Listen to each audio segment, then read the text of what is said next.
Halo Rek, Assalamualaikum warahmatullahi wabarakatuh. Perkenalkan, namaku Jati Saputra Nuryansyah. Jadi pada video kali ini aku akan menjelaskan salah satu situs bersejarah yang ada di Kota Batu untuk tugas mata kuliah Teknologi Informasi Sejarah, yaitu situs Makam Dinger. Jadi Rek, dalam suatu kisah sejarah pasti ada sebab akibat yang melatar belakangi terjadinya peristiwa tersebut. Nggak terkecuali dengan pendiriannya Makam Dinger yang lokasinya di Kota Batu. Jika kita melihat di masa lalu, Kota Batu di masa prasejarah sudah dijadikan huniannya manusia purba. Berlanjut di masa Hindu-Buddha, Kota Batu digunakan sebagai tempat peristirahatannya para raja.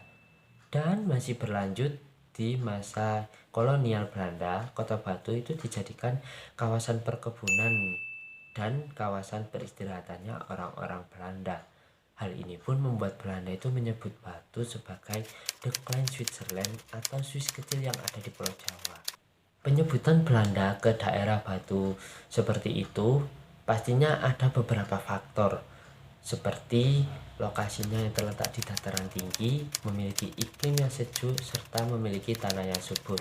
Tidak mengherankan jika orang-orang Belanda itu banyak membangun permukiman di sepanjang jalur poros dari Alah-Marang ke arah Kota Batu, tepatnya ke arah Sumber Berantas. Seperti bangunan Makam Dinger, yang ini adalah foto pada awal pembangunannya. Dan ini selanjutnya adalah foto pada tahun 2018. Pertama kali aku ke sana pada kelas 10 SMA kalau nggak salah. Jadi Rek, Makam Dinger ini merupakan makam dari seorang tuan tanah Belanda yang bernama Tuan Jan Dinger dan istrinya yang bernama Nyonya Elisabeth Malvin Ernestine van Polanenpettel.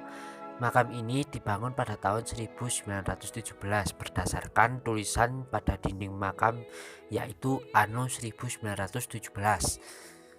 Makam ini itu berlokasi di Dusun Wonorejo, Desa Tulungrejo, Kecamatan Bumiaji. Kalau dari alun-alun Kota Batu itu sekitar 8,3 km.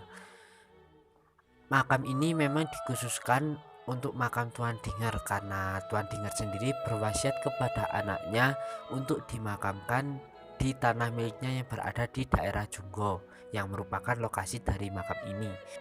Tetapi pada tahun 1956, jenazah dari Tuan Dinger dan istrinya ini dipindahkan ke makam khusus warga Eropa yang berada di Surabaya.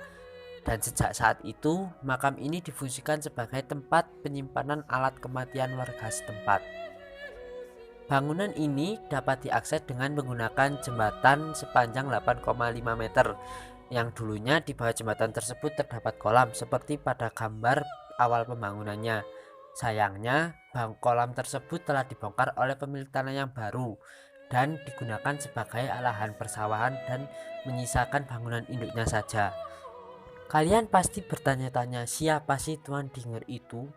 Tuan Dinger itu merupakan pengusaha asal Belanda yang merupakan pemilik atau direktur dari perusahaan Mojopanggung yang sekarang menjadi PTPN ke-10 dan merupakan direktur dari Eskom Tubang yang sekarang menjadi Bank Mandiri.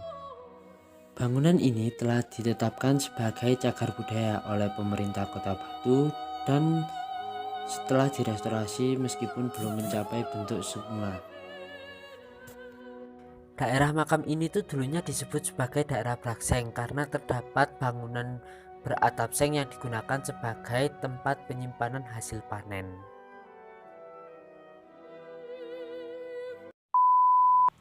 Nah, itu tadi adalah penjelasan singkat mengenai bangunan Makam Dinger dari aku. Semoga kalian suka ya. Terima kasih. Wassalamualaikum warahmatullahi wabarakatuh.